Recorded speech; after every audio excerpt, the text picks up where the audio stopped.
आजभन्दा 1 वर्ष अगाडि यो बोर्डिङ आएको थियो 3.5 बोर्डिङ, तर यो अर्काको जग्गामा पर्यो। त्यही भएर आज यो बोर्डिङ हामी निकाल्दैछौँ। यहाँनिर लगभग 30-32 फुट 33 फुट जस्तो छ यहाँ बोर्डिङ गाडेको होइन। अनि यहाँनिर हामी निकाल्दैछौँ बोर्डिङको पाइप।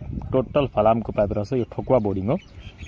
हेर्न सक्नुहुन्छ तपाईँहरू, आज घाम पनि एकदम कडक घाम रहेछ, हावा पनि छैन अलिकति। हामी एकदम दुःख गरेर यहाँ हेर्न सक्नुहुन्छ तपाईँहरू, जग 2टा जगले निकाल्दैछौँ ठोकुवा पाइप। यो चाहिँ 4 इन्चीको बोर्डिङ हो, सबै फलामको पाइप रहेछ। यहाँ जगको काम सकियो, अब बाँस लिएर थिचेर निकाल्ने हो।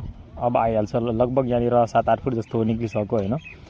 अनि यहाँ अब बाँस थिचेर यसरी निकाल्ने काम हुँदैछ हाम्रो। हेर्न सक्नुहुन्छ तपाईँहरू, यो चाहिँ दमक ढुकुरपानी भन्ने ठाउँमा रहेछ यो बोर्डिङ।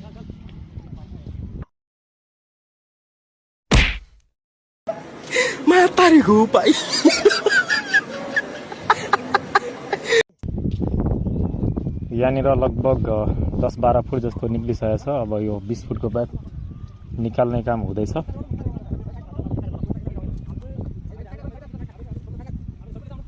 यो भारी हुन्छ एकदम, 80-85 केजीको एउटा पाइप हुन्छ। त्यही भएर यहाँ 4-5 जना चाहिन्छ झार्नलाई। हेर्न सक्नुहुन्छ तपाईँहरू, हाम्रो काम निकाल्ने काम एकदम सकियो। घाम पनि हो, बर घाम रहेछ, आज गर्मी पनि धेरै छ।